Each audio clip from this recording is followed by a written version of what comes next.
నమస్కారం, స్వాగతం. ఈనాటి వార్తా విశేషాలు.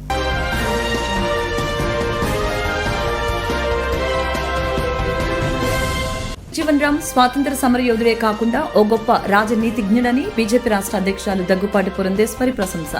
జగ్జీవన్ రామ్ చిత్రపటానికి పుష్పాంజలి ఘటించి నివాళులర్పించిన పురంధేశ్వరి అట్టడుగు వర్గాల అభ్యున్నతికి బాబూజీ ఎంతో కృషి చేశారని వెల్లడి.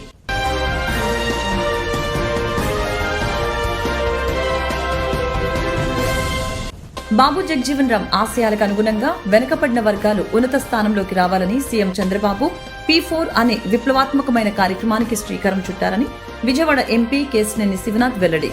జగ్జీవన్ రామ్ విగ్రహానికి పూలమాలలు వేసి నివాళులర్పించిన ఎంపీ P4 కార్యక్రమం వలన 40 లక్షల కుటుంబాలకు లబ్ధి చేకూరుతుందని వెల్లడి. బాబు జగజ్జీవన్ రాయ్ స్వతంత్ర సమరయోధుడే కాకుండా ఓ గొప్ప రాజనీతిజ్ఞుడని బీజేపీ రాష్ట్ర అధ్యక్షురాలు దగ్గుపాటి పురంధేశ్వరి కొనియాడారు. అట్టడుగుల వర్గాల అభ్యున్నతికి బాబూజీ ఎంతో కృషి చేశారని కీర్తించారు. జగజ్జీవన్ రాయ్ జయంతి సందర్భంగా బీజేపీ నేతలు ఆయనకు ఘన నివాళులర్పించారు. ముందుగా రేపు మనం జరుపుకోబోయే శ్రీరామనవమికి సంబంధించి ప్రతి ఒక్కరికి నేను శ్రీరామనవమి శుభాకాంక్షలు కూడా నేను తెలియజేస్తున్నాను. ఇవాళ మనందరికీ తెలుసు బాబు జగ్జీవన్ రామ్ గారి జయంతి. భారతీయ జనతా పార్టీ ఆది నుండి కూడా బాబు జగ్జీవన్ రామ్ గారి జయంతిని సమరస్తా దినంగా జరుపుకుంటూ వస్తున్నటువంటి విషయం ప్రతి ఒక్కరికి తెలుసు. బాబు జగ్జీవన్ రామ్ గారు కేవలం స్వాతంత్ర సమరయోధులు మాత్రమే కాకుండా మంచి గొప్ప రాజనీతిజ్ఞుడు, అదేవిధంగా అట్టడుగునున్నటువంటి వారి అభ్యున్నతికి జీవితాంతం కూడా వారు సమరం చేసినటువంటి ఒక మహానుభావులు. వారు బాల్యం నుండి కూడా నిమ్న కులం నుండి వచ్చినటువంటి సందర్భంలో వారు సమాజంలో ఎదుర్కొన్నటువంటి వివక్ష, వారు స్కూల్లో ఉన్నటువంటి సందర్భంలో అనేక సందర్భాల్లో మనం చదివాం. మంచినీళ్ళు తాగటానికి కూడా ఎస్సీ కులాల వారికి వేరేకుండా, అగ్రకులాల వారికి వేరేకుండా స్కూల్లో ఏర్పాటు చేసినటువంటి సందర్భంలో బాలుడుగా ఉన్నటువంటి నేపథ్యంలోనే ఈ వివక్ష తట్టుకోలేక మనం అందరం ఒకటే, మళ్ళీ కులాల వారీగా సమాజాన్ని విభజించడం సరికాదు అనేటువంటి ఒక స్పృహతోటి వారు బాల్యంలోనే ఆ కుండని పగలగొట్టి వారికి ఉన్నటువంటి చైతన్యాన్ని వారు అప్పుడే నిరూపించుకున్నారు. ఆ తర్వాత వారు కాలేజీలోకి వచ్చిన తర్వాత కూడా ఈ వివక్షకు గురవుతున్నటువంటి నేపథ్యంలో అప్పటి నుండి అట్టడుగున ఉన్నటువంటి వారి అభ్యున్నతికి వారు ఏదో ఒక స్థాయిలో, ప్రతి స్థాయిలో కూడా వారు పోరాటం చేస్తూనే వస్తున్నారు. దగ్గర 40 సంవత్సరాల పాటు ఒక పార్లమెంటేరియన్గా ఉండటం అంటే అది చిన్న విషయం కాదు. కానీ అంతరాయం లేకుండా 40 సంవత్సరాల పాటు వారు పార్లమెంట్లో ఉండటం మాత్రమే కాకుండా 30 సంవత్సరాలు వారు మంత్రిగా వారి సేవల్ని దేశానికి అందించారు. ప్రతి మంత్రిత్వ శాఖ ఎక్కడ వారు బాధ్యతని స్వీకరించినా ఆ మంత్రిత్వ శాఖకి వన్నె తెస్తూ వాటిలో చక్కటి మార్పులు తీసుకుని వస్తూ, వాటికి ఉదాహరణ తెలియజేయాలంటే మనం ఇప్పుడు చూస్తున్నటువంటి PDS సిస్టమ్ ఏదైతే ఉందో, ఫే ప్రైస్ షాప్స్ అని ఏదైతే అనుకుంటామో, దాన్ని కూడా వారు సివిల్ సప్లైస్ మంత్రిగా ఉన్నటువంటి సందర్భంలో ప్రవేశపెట్టారు అనేటువంటి విషయం మనం ఇక్కడ గుర్తు చేసుకోవాల్సినటువంటి అవసరం చాలా ఉంది. కనుక ఆ రకంగా అనేకమైనటువంటి విప్లవాత్మకమైనటువంటి ఆలోచనలతోటి మార్పులు తీసుకుని వస్తూ దేశానికి వారు సేవను అందిస్తూ వచ్చారు. 1977వ సంవత్సరంలో వారు కాంగ్రెస్ నుండి రిజైన్ చేయటం, జనతా గవర్నమెంట్లో వారు బాధ్యతలు స్వీకరించడం, ఆ తర్వాత వారు పరంపదించారు.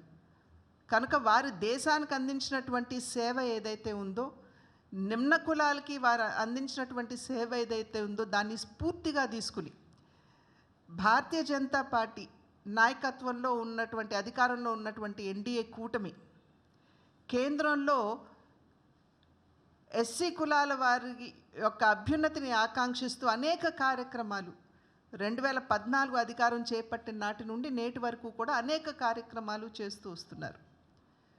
దానిలో ప్రధానంగా మనం చెప్పాలంటే ఒకటి, మనకి ఈ ఇళ్ళు కేటాయిస్తున్నటువంటి సందర్భంలో ప్రధానమంత్రి ఆవాస్ యోజన కింద ఇళ్ళు కేటాయిస్తున్నటువంటి సందర్భంలో మహిళల పేరున ఇళ్ళు కేటాయించడం మాత్రమే కాకుండా ఎక్కువ శాతం ఎస్సీ కులాలు ఎస్టీ కులాల్లో ఉన్నటువంటి వారికి ఇళ్ళు కేటాయించినటువంటి విషయం మనం ఇక్కడ గమనించాలి. అదేవిధంగా స్కాలర్షిప్ స్కీమ్స్, వారి చదువుల్లో కూడా అద్భుతంగా ముందుకు వెళ్ళాలి అనేటువంటి ఆలోచనతోటి స్కాలర్షిప్ స్కీమ్స్, దీనికి తోడు స్టార్టప్ ఇండియా, స్టాండప్ ఇండియా అనేటువంటి 2 ప్రతిష్టాత్మకమైనటువంటి కార్యక్రమాలు నరేంద్ర మోడీ గారు తీసుకురావడం జరిగింది. ఈ చిన్న కులాల్లో ఉన్నటువంటి బిడ్డలు కేవలం ఉపాధి వెతుక్కుంటూ వెళ్ళేవారు వారుగా మిగిలిపోకుండా 10గురికి ఉపాధి కల్పించే స్థాయిలో వారు ఉండాలి, ఔత్సాహికమైనటువంటి పారిశ్రామికవేత్తలుగా వారిని తీర్చిదిద్దాలి అనేటువంటి భావనతోటి స్టార్టప్ ఇండియా, స్టాండప్ ఇండియా అనేటువంటి 2 కార్యక్రమాలని నరేంద్ర మోడీ గారు ప్రవేశపెట్టడం జరిగింది. ఇది ఎస్సీ ఎస్టీ కులాల్లో ఉన్నటువంటి యువకులు బాబు జగజ్జీవన్ రాయ్ ఆశయాలకు అనుగుణంగా వెనుకబడిన వర్గాలు ఉన్నత స్థానంలోకి రావాలని ముఖ్యమంత్రి చంద్రబాబు నాయుడు P4 అనే విప్లవాత్మకమైన కార్యక్రమానికి శ్రీకారం చుట్టారని విజయవాడ ఎంపీ కేశినేని శివనాథ్ తెలిపారు.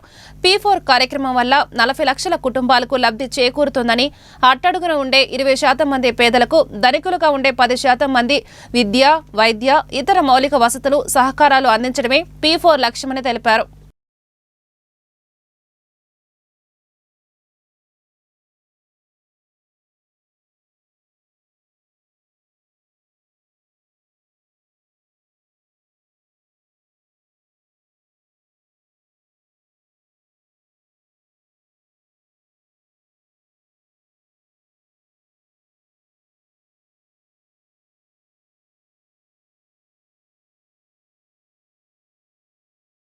యాభై సంవత్సరాల సుదీర్ఘ రాజకీయ చరిత్రలో ఓటమి లేని నాయకుడిగా ఎదిగిన దళిత ఆణిముత్యం బాబు జగజ్జీవన్ రాయ్ అని పలువురు వక్తలు కొనియాడారు.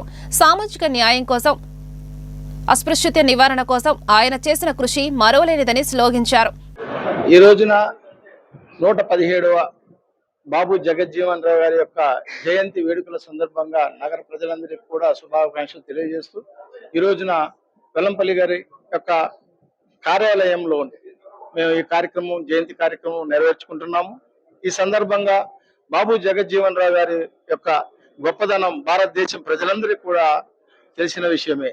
మరి 50 సంవత్సరాలు సుదీర్ఘమైనటువంటి రాజకీయాల్లో ఉంటూ ఓటమి లేని నాయకుడిగా ఎదిగినటువంటి ఒక దళిత ఆణిముత్యం బాబు జగజ్జీవన్ రాయ్ గారు. మరి తను నిర్వహించినటువంటి ఏ పదవినైనా కానీ వన్నె తెచ్చినటువంటి మహనీయుడు బాబు జగజ్జీవన్ రాయ్ గారు. ఆ రోజుల్లో బాబు జగజ్జీవన్ రాయ్ గారు నాయకత్వం చేశారు అంటే ఆయన రాజకీయాల్లో ఉండి ఏదో సాధించాలన్న ఉద్దేశం అయితే మటుకు ఏదీ కాదు. ఆయన సామాజిక న్యాయం జరగాలి, ఈ దేశంలోని అస్పృశ్యతలు పోగొట్టాలి, ఈ దేశంలోని ఎటువంటి అన్యాయాలు జరగకుండా ప్రజలందరికీ కూడా సామాజిక న్యాయం జరగాలన్న ఉద్దేశంతో ఒక దళిత నాయకుడైనటువంటి బాబు జగజ్జీవన్ రాయ్ గారు అందరి చేత కూడా, అందరూ ఓసీ, బీసీ, మైనార్టీలు అందరి చేత కూడా మెప్పు పొందినటువంటి ఏకైక నాయకుడు బాబు జగజ్జీవన్ రాయ్ గారు. అందుకనే తను చిన్న వయసు నుంచే మంత్రి పదవులు, ఏ మంత్రి పదవి తీసుకున్నా దానికి వన్నె తెచ్చారు. అందరూ కూడా ప్రతిపక్ష నాయకులు కూడా అతన్ని మెచ్చుకునేటువంటి నాయకుడు బాబు జగజ్జీవన్ రాయ్ గారు. మరి దళితుల నాయకుడిగా ఆ రోజున ఆయన యొక్క తపన సమాజంలోని సామాజిక న్యాయం జరగాలని, మరి అంత తపన పడి ఆయన ఉన్న కాలం అంతా కూడా ఆ రకమైనటువంటి నాయకత్వం చేసిన బాబు జగజ్జీవన్ రాయ్ గారు ఈ రోజుల్లో మనం చూస్తున్నాం. ఈ రోజుగా ఆ సామాజిక న్యాయం ఎక్కడ పోయింది? ఈ రోజులో చూస్తున్నాం. నిజంగా సమాజ నిర్మాణానికి ఆ రోజు పెద్దలు కృషి చేశారు. కానీ ఈ రోజు చూస్తున్నాము, గత 5 సంవత్సరాల్లో సామాజిక న్యాయం గురించి జగన్మోహన్ రెడ్డి గారు అనేక రకాలుగా పోరాటం చేశారు. విద్యా విధానాలు కానీ, వైద్య విధానంలో కానీ అనేక మార్పులు, సమాజానికి న్యాయం జరగాలని చెప్పేసి జగన్మోహన్ రెడ్డి గారు చాలా కృషి చేశారు. అంతేకాకుండా సమాజంలోని అస్పృశ్యత ఉండకూడదు అని చెప్పేసి అన్ని కులాలకు కూడా ఉప ముఖ్యమంత్రి పదవులు ఇచ్చి కూడా వాళ్ళ యొక్క ఉనికిని చాటి చెప్పినటువంటి మహనీయుడు జగన్మోహన్ రెడ్డి గారు.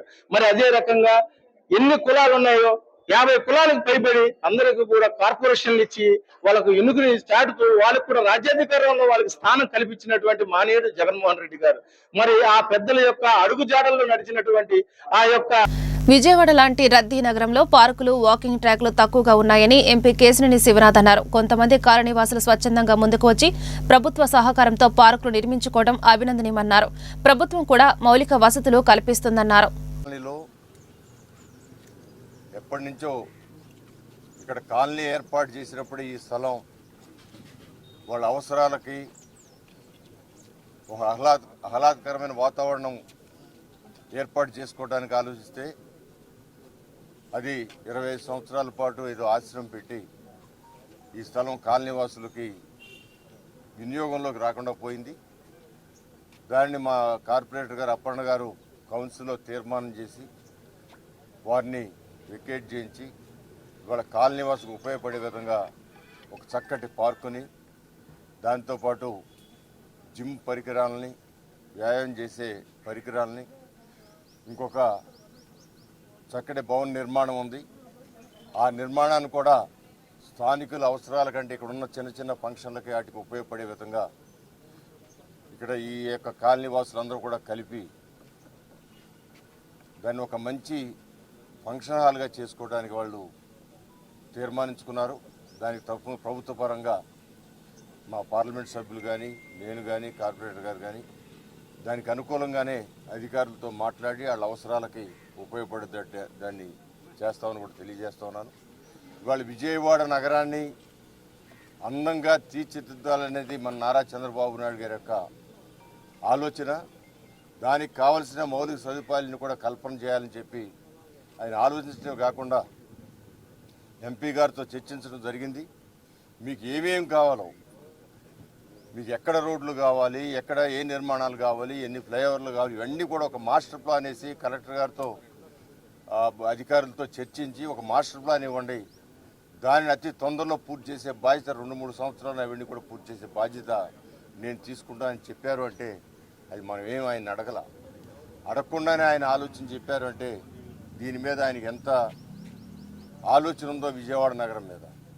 ఆ రోజు 2014 విడిపోయిన రాష్ట్రం అప్పుడు మొట్టమొదటి సభలో విజయవాడని రాజధానిగా చేయబోతున్నామని విజయవాడనే రాజధాని అన్నారు తప్ప విజయవాడ నగరం రాజధాని కాబోతా ఉందని చెప్పి ఆయన అనౌన్స్ చేసినప్పుడు మేము అందరం కూడా ఎంతో సంతోషించాం. ఇవాళ రైతుల యొక్క త్యాగంతో 33,000 ఎకరాలు ఇంకా కూడా ఫారెస్ట్ ల్యాండ్ ఇవన్నీ కలిపి సుమారు 50,000 ఎకరాల్లో చక్కటి రాజధాని తయారవుతుంది. ఆయన ఆలోచనకు తగ్గట్టు రాజధాని తయారవుతోంది. 2-3 సంవత్సరాల్లో అమరావతి నగరం, విజయవాడ, అమరావతి, గుంటూరు ఇవన్నీ కూడా రాజధాని నగరంగా, గొప్ప నగరంగా తీర్చిదిద్దబడుతూ ఉన్నాయి. ప్రపంచంలో అన్ని దేశాల నుంచి కూడా టూరిస్టులు డైరెక్ట్గా అక్కడికి వచ్చి చూసే విధంగా అది తయారు చేయబడుతూ ఉంది. దాని ద్వారా టూరిస్టులు, అందం, వీటన్నిటి ద్వారా కూడా మన రాష్ట్రానికి ఆదాయం వచ్చి అనేకమైన సంక్షేమ కార్యక్రమాలు, పేదలందరూ కూడా కావలసిన అవసరాలు తీర్చడానికి ఏకైక మార్గం అమరావతి అభివృద్ధి అనేది కూడా మనం ఆలోచన చేయాలి. వాళ్ళ హైదరాబాద్ నగరం తెలంగాణ మొత్తాన్ని కాపాడుతాం. ఒక అమరావతి నగరం మన ఆంధ్ర రాష్ట్రంలో ఉన్న అనేకమైన వనరులను సమకూర్చుకొని ఖచ్చితంగా ఇది అటు పేద ప్రజలకి, ఇటు చదువుకున్న వాళ్ళకి ఉద్యోగాల కల్పనలోనూ అన్నిటికీ ఉపయోగపడే అమరావతి నగరం సృష్టించబడబోతోంది. దానికి ప్రజల సహకారం కావాలని చెప్పి నారా చంద్రబాబు నాయుడు గారు అడుగుతూ ఉన్నారు. ప్రజలు కొన్ని దొంగలు వచ్చి చెప్పే మాటలు నమ్మొద్దు. ఏది చేసినా ఇది ఇక్కడ ఉన్న మన రాష్ట్రంలో ఉన్న ప్రతి ఒక్కరికి మేలు జరిగే కార్యక్రమం చేయడానికి ఈ ప్రభుత్వం, కూటమి ప్రభుత్వం ఉందని కూడా ఆయన చెబుతూ ఉన్నారు. మీ అందరినీ కూడా, మీ ద్వారా అందరినీ కూడా చంద్రబాబు గారికి, కూటమి ప్రభుత్వానికి సహకరించమని మీ ద్వారా కోరుతా ఉన్నాను. వైసీపీ ప్రభుత్వం చేసుకున్న సెకీ ఒప్పందం వల్ల రాష్ట్ర ప్రజలపై రాబోయే 25 సంవత్సరాలలో 1,25,000 కోట్ల రూపాయల అదనపు భారం పడుతుందన్న సీఎం చంద్రబాబు నాయుడు అవే ఒప్పందాలను మళ్లీ అమల్లోకి తీసుకువస్తున్నారని కార్పొరేటర్ బోయ సత్యబాబు ఆరోపణలు చేశారు. ఎవరి స్వార్థం కోసం ఈ ఒప్పందాలను చేసుకుంటున్నారని ప్రభుత్వాన్ని ప్రశ్నించారు. 10 నెలల కాలంలో 16,000 కోట్ల రూపాయలు ట్రూ అప్ ఛార్జీల పేరుతో, సర్దుబాటు ఛార్జీల పేరుతో జనం భారీ ఎత్తున భారాలు వేశారు. ఇవి చాలా అన్నట్లు రాబోయే కాలంలో ఈ 14,000 కోట్ల రూపాయల భారం కూడా వేయబోతున్నారు. దీన్ని వెంటనే రద్దు చేయాలని సిపిఎంగా మేము డిమాండ్ చేస్తున్నాం. మరోవైపు ఈ ఒప్పందాలకు సంబంధించి జగన్మోహన్ రెడ్డి ప్రభుత్వం 1,700 కోట్ల రూపాయలు అవినీతి పాల్పడిందని అమెరికా కోర్టులో కేసు నడుస్తుంది. ఈ అంశంలో ఆదాని అనే కంపెనీ యజమానికి కూడా మరి అమెరికా ఫెడరల్ కోర్టు నుంచి నోటీసులు కూడా జారీ చేయడం జరిగింది.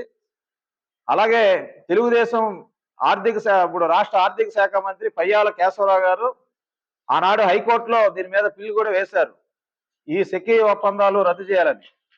మరి సెకీ ఒప్పందాలని మేము రద్దు చేయం, అదే ఒప్పందాలు మేము కొనసాగిస్తామని అసెంబ్లీ సాక్షిగా చంద్రబాబు నాయుడు మాట్లాడటం అంటే, ఈరోజు జగన్మోహన్ రెడ్డి చేసిన అవినీతిని మీరు బలపరుస్తున్నారా? ఈ అవినీతి ఒప్పందాలని మీరు కొనసాగించడం అంటే దాంట్లో మీరు పాలు పంచుకుంటున్నారా? మరోవైపు దీంట్లో ఆదాయాన్ని రక్షించడం కోసం ఈ ఒప్పందాలని రద్దు చేయకుండా, ఈ ఒప్పందాలని నిలుపుదల చేయకుండా ముందుకు తీసుకెళ్తామని చెప్పి చంద్రబాబు నాయుడు ప్రకటిస్తున్నారంటే, ఆంధ్ర రాష్ట్ర ప్రజల ప్రయోజనాల కన్నా ఆదాని యొక్క దోపిడీ మిన్నాని చంద్రబాబు నాయుడు పరిపాలన, జగన్మోహన్ రెడ్డి పరిపాలన విధానాలు ఇద్దరు కూడా ఒకటే, తేడా లేదు. వైసీపీ అయినా టీడీపీ అయినా విద్యుత్ ఛార్జీల భారాలు ఆంధ్ర రాష్ట్ర ప్రజల మీద బాదుడే బాదుడు కార్యక్రమం కొనసాగిస్తున్నారు. దీన్ని వెంటనే ఉపసంహరించాలని సిపిఎం పక్షంగా మేము డిమాండ్ చేస్తున్నాం. అలాగే ఈ యాక్సెస్ ఒప్పందాలు కూడా ఆపాలి. మన ఆంధ్ర రాష్ట్రంలో సోలార్ విద్యుత్ ఉత్పత్తికి కావలసినటువంటి పుష్కలమైనటువంటి వనరులు ఉండగా గుజరాత్ నుంచి ఈ విద్యుత్ని ఇక్కడికి రప్పించడం అనేది చాలా ఖర్చుతో కూడుకునే వ్యయం, అదనపు భారం. దీన్ని వెంటనే ఉపసంహరించాలని కూడా సిపిఎంగా మేము డిమాండ్ చేస్తున్నాం. ఈ విద్యుత్ భారాలకు వ్యతిరేకంగా, అలాగే స్మార్ట్ మీటర్ల విధానానికి వ్యతిరేకంగా ఇంటింటికి ప్రజల్ని చైతన్యవంతులు చేస్తూ రాబోయే ఏప్రిల్ మే నెల కాలంలో పెద్ద ఎత్తున ఉద్యమాలు నిర్వహించడానికి మేము సిద్ధం కాబోతున్నాం. రాష్ట్ర ప్రభుత్వం, బీజేపీ, తెలుగుదేశం, జనసేన ప్రజలకు ఇచ్చిన మేము కరెంటు ఛార్జీలు పెంచమనే వాగ్దానం వీళ్ళు తుంగలో తొక్కి ప్రజలకు వెన్నుపోటు పొడిచి కరెంటు ఛార్జీల భారాలను విపరీతంగా మోపుతున్నారు. ప్రజలారా, ఈ రోజు క్రీస్తు శకం బాబు జగజ్జీవన్ రాయ్ గారి 118వ జయంతి సందర్భంగా మాదిగ జనసేవా సమితి ఆధ్వర్యంలో గుంటూరు నగరంలోని మార్కెట్ కూడలి వద్ద ఉన్న బాబు జగజ్జీవన్ రాయ్ విగ్రహానికి పూలమాలలు వేసే కార్యక్రమంలో ముఖ్య అతిథిగా పాల్గొని వారికి నివాళులు అర్పించి వారు చేసిన సేవలను ఉద్దేశించి మాట్లాడిన మన ఎమ్మెల్సీ చంద్రగిరి యేసరత్నం, మాజీ మంత్రివర్యులు డొక్కా మాణిక్యవర ప్రసాద్, ఈ కార్యక్రమంలో వైఆర్ అభిమానులు, మాదిగ జనసేవా సమితి అధ్యక్షులు, మాదిగ జనసేవా సమితి సభ్యులు, వైసీపీ ముఖ్య నాయకులు, కార్యకర్తలు తదితరులు పాల్గొన్నారు. నమస్కారం. బడుగు బలహీన వర్గాల ఆశాజ్యోతి, మరి ఈ భారతదేశ నిర్మాణంలో రాజ్యాంగ తయారు చేసే దగ్గర ఆయన ఒక ప్రముఖులుగా ఉండి, ఈ రోజున మనం ఏదైతే ఎంజాయ్ చేస్తున్నామో, మనందరం ఇక్కడ తెల్ల బట్టలు కట్టుకొని ఇక్కడ ఉండగలిగామంటే మరి ఆ మహానుభావుడు మనకు అందించిన మరి సేవల్ని ఈరోజు మనందరం కూడా సెలబ్రేషన్ లాగా చేసుకోవడం చాలా సంతోషంగా ఉంది. ఈ కార్యక్రమంలో నేను పార్టిసిపేట్ చేయడం కూడా చాలా సంతోషంగా ఉంది. మరి ఈ రోజున చూసినట్టయితే మనము ఏదైతే ప్రతిఫలాలు పొందామో, ఈ ప్రతిఫలాలన్నిటికి కూడా మరి కారకులు శ్రీ బాబు జగజ్జీవన్ రావు గారి ఈ సందర్భంగా మరి వాడల వీధిల బడుగు బలహీన వర్గాలు తమ ఇంట్లో మనిషిని గౌరవించుకున్నట్టుగా ఈ పుట్టినరోజు వేడుకలు చేసుకుంటున్నారు. వీరు భారతదేశానికి సేవలు చేసిన దాంట్లో మరి రైల్వే మంత్రిగా మరియు ఉప ప్రధానిగా చేసిన సేవలు మరి ఎంతో సంతోషించాల్సిన విషయంగా భావిస్తూ ఈ కార్యక్రమంలో పార్టిసిపేట్ చేసే భాగ్యాన్ని కల్పించిన పెద్దలందరూ కూడా నమస్కారం. అందరికీ నమస్కారం. భారత మాజీ ఉప ప్రధాని, భారతదేశ నిర్మాతల్లో ఒకడు, భారతదేశాన్ని సుసంపన్న దేశంగా, ఒక గొప్ప దేశంగా తీర్చిదిద్దిన మహాదేశభక్తుడు, మహాత్మా గాంధీ వారసత్వాన్ని పుణికిపుచ్చుకొని మహాత్మా గాంధీ వారసుడిగా దళితుల్లోంచి రాజకీయాల్లో ఎదిగిన అత్యున్నతమైన వ్యక్తి బాబు జగజ్జీవన్ రావు గారు. ఆయన జన్మదిన సందర్భంగా ఈరోజు రాష్ట్ర ప్రజానీకానికి, జిల్లా ప్రజానీకానికి శుభాకాంక్షలు తెలియజేస్తూ ఉన్నాం. ఆయన ఆలోచనలు, ఆయన ఏ రకంగానైతే సమాజంలో అన్ని వర్గాలు ఎదగాలి, సమాజంలో ఉన్న ఎస్సీలు, బీసీలు, మైనారిటీలు అందరూ కలిసిమెలిసి ఉండే ఒక సమున్నతమైన భారతదేశాన్ని ఆశించాడో దానికోసం మనందరం కూడా కృషి చేయాలని చెప్పి ఆయన ఆలోచనగా మనం ముందుకు తీసుకెళ్ళాలి. ఆయన భారతదేశంలో అనేకమైన కీలక సమస్యలు పరిష్కారం చేసినటువంటి మహాపురుషుడు ఆయన. అలాంటి గొప్ప వ్యక్తి ఆలోచనలు ముందు తీసుకెళ్తూ విద్య వైద్య రంగంలో పాటు ఉపాధి రంగంలో కూడా పేద వర్గాలకి మంచి అవకాశాలు కల్పించాలని విజ్ఞప్తి చేస్తూ ఈరోజు మరి P4 అని చెప్పి రాష్ట్ర ముఖ్యమంత్రి గారు P4ని తీసుకొని రావడం జరిగింది. ఆ P4లో దళిత వర్గాలు పేద వర్గాలకు కూడా సమున్నత స్థానం రావాలని చెప్పి నేను కోరుకుంటా ఉన్నాను. ఈ సందర్భంలో వర్గీకరణ సమస్య పరిష్కారం చేసి ఎస్సీ వర్గీకరణ సమస్య దళితుల మధ్య చాలా కాలంగా నలుగుతున్నట్టు ఒక సమస్యకి మంచి పరిష్కారం చూపించిన ముఖ్యమంత్రి గారికి ధన్యవాదాలు తెలియజేసుకుంటూ ముఖ్యమంత్రి గారికి ఈ సందర్భంగా P4లో దళిత వర్గాలు పేద వర్గాలు అందరినీ కూడా ఇన్వాల్వ్ అయ్యేటట్టు చూసి ప్రైవేటు రంగంలో రిజర్వేషన్లు ప్రభుత్వ రంగంలో కాకుండా ప్రైవేట్ రంగంలో కూడా అఫర్మేటివ్ యాక్షన్ అన్ని వర్గాల ప్రజలు ఉండేట్టుగా ఒక కొత్త ఆలోచన చేయమని చెప్పి ముఖ్యమంత్రి గారికి సవినయంగా విజ్ఞప్తి చేస్తూ బాబు జగజ్జీవనరావు గారికి భారతరత్న అవార్డు ఇవ్వాలి, ఇంకా ఆలస్యం చేయొద్దు, దానికి రాష్ట్ర అసెంబ్లీ రాష్ట్ర ప్రభుత్వం రాష్ట్ర కేబినెట్ వెంటనే తీర్మానం చేయాలని చెప్పి కూడా ముఖ్యమంత్రి గారికి సవినయంగా విజ్ఞప్తి చేస్తున్నారు. గుంటూరు పట్టణంలో మార్కెట్ సెంటర్లో బాబు జగజ్జీవనరావు 118వ జయంతి సందర్భంగా విగ్రహానికి పూలదండ వేసి నివాళులు అర్పించిన మాజీ మంత్రి మరియు వేమూరు శాసనసభ్యులు నక్కా అనంతబాబు స్వతంత్ర ఉద్యమం ఆధునిక భారతదేశ నిర్మాణంలోనూ జగజ్జీవనరావు స్ఫూర్తివంతమైన సేవలందించారని అన్నారు. తన జీవితమంతా సమాజ స్థాపన కోసం కృషి చేశారని గుర్తు చేశారు. బాబు జగజ్జీవనరావు స్ఫూర్తిగా మనమందరం బడుగు వర్గాల అభ్యున్నతికి కృషి చేద్దామని పిలుపునిచ్చారు. డాక్టర్ బాబు జగజ్జీవనరావు గారి 118వ జయంతి సందర్భంగా ఆ మహనీయుడికి నివాళులు అర్పించుకుంటా ఉన్నాం. వారి జన్మదినోత్సవం సందర్భంగా అందరికీ హృదయపూర్వక శుభాకాంక్షలు తెలియజేస్తా ఉన్నాం. బాబు జగజ్జీవనరావు గారు భారతదేశానికి గొప్ప రాజ్యాంగాన్ని అందించి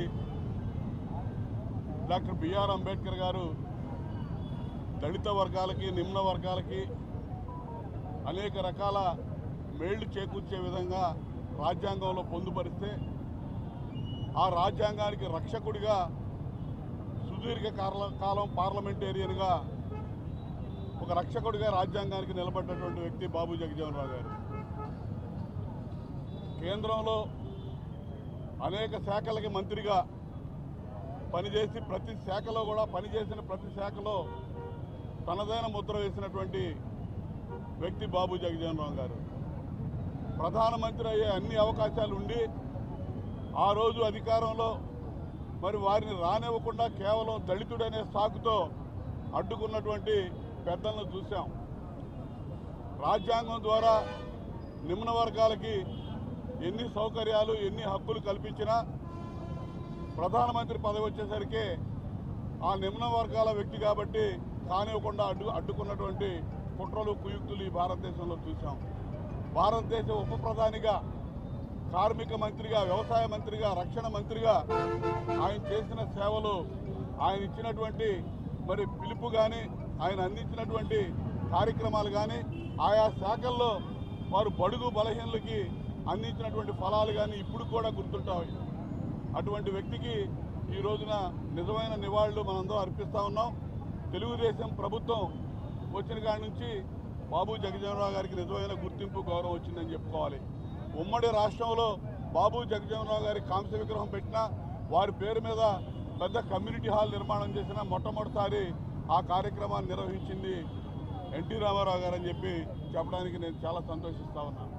అటువంటి మహానుభావుడిని ఈరోజు ఆదర్శంగా తీసుకొని చంద్రబాబు నాయుడు గారు అన్ని రకాలుగా జగజ్జీవనరావు గారి పేరు మీద ఈ రాష్ట్రంలో జగజ్జీవన జ్యోతి గతంలో 14-19 నుంచి అధికారంలో ఉన్నప్పుడే ఉచిత విద్యుత్ అందించే పథకాన్ని జగజ్జీవనరావు గారి పేరు పెట్టడం జరిగింది. ఈ విధంగా ప్రతి అంశానికి కూడా జగజ్జీవనరావు గారిని అంబేద్కర్ గారిని రెండు కళ్ళుగా చూస్తూ ముందుకు పోయేటటువంటి ఈరోజు చంద్రబాబు నాయుడు గారి నేతృత్వంలో ఉన్నటువంటి కూటమి ప్రభుత్వానికి ఇలా అందరూ కూడా అండదండగా నిలబడాల్సిన అవసరం ఉంది. ఇటువంటి మహనీయులకి నిజమైన నివాళులు అర్పించడం అంటే కుట్రపూరితంగా వ్యవహరిస్తున్నటువంటి జగన్మోహన్ రెడ్డి లాంటి వ్యక్తులకి, సమాజంలో దళితుల మధ్య విభేదాలు సృష్టిస్తున్నటువంటి జగన్మోహన్ లాంటి వ్యక్తులకి బుద్ధి చెప్పినప్పుడే నిజమైన నివాళులు అర్పించిన వాళ్ళం అవుతామని చెప్పి సందర్భంగా తెలియజేస్తూ ఆ మహనీయుడికి మరొకసారి నివాళులు అర్పిస్తూ సెలవు తీసుకుంటా ఉన్నాను. భారతదేశ మాజీ ఉప ప్రధాని డాక్టర్ బాబు జగజ్జీవన్ రాయ్ జయంతిని పురస్కరించుకుని గుంటూరు హిందూ కాలేజ్ కూడలినందు ఆయన విగ్రహానికి సహచర ప్రజా ప్రతినిధులతో కలిసి నివాళులు అర్పించిన గుంటూరు పశ్చిమ నియోజకవర్గ ఎమ్మెల్యే గల్లా మాధవి. గారి 118వ జయంతిని పురస్కరించుకొని ఆయనకు అందరం కూడా ఘన నివాళులు అర్పించడం జరిగింది. మరి దళితుల ఆశా జ్యోతిగా, స్వాతంత్ర సమరయోధుడిగా పేరుగాంచి జాతిపిత తర్వాత బాపుగా ఆయన బిరుదాంకితం పొంది సమాజంలో ఆయన చేసిన అశేష కృషికి ఈరోజు ఆయన 118వ జయంతి కూడా విస్మరించకుండా సమాజంలో మనందరం జరుపుకుంటున్నామంటే ఆ రోజు ఆయన కనపరిచిన ఆయన విశేష కృషి అని మనం చెప్పుకోవాలి. దళితుల్ని బయటకు తీసుకురావడం కోసం, అస్పృశ్యతని రూపుమాపడం కోసం ఆయన గాంధీజీ ఆశయాల్ని పునికిపుచ్చుకొని నడిచిన విధానం నిజంగా అందరికీ స్ఫూర్తిదాయకం.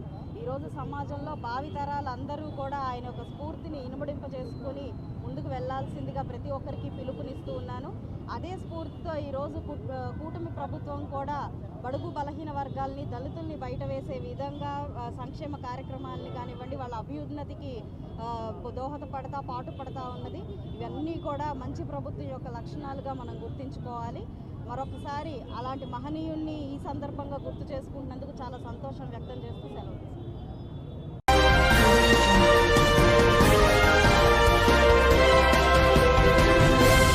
జగజ్జీవన్ రామ్ స్వాతంత్ర సమరయోధుడే కాకుండా ఓ గొప్ప రాజనీతిజ్ఞుడని బీజేపీ రాష్ట్ర అధ్యక్షురాలు దగ్గుపాటి పురంధేశ్వరి ప్రశంస. జగజ్జీవన్ రామ్ చిత్రపటానికి పుష్పాంజలి ఘటించి నివాళులర్పించిన పురంధేశ్వరి అట్టడుగు వర్గాల అభ్యున్నతికి బాబూజీ ఎంతో కృషి చేశారని వెల్లడి.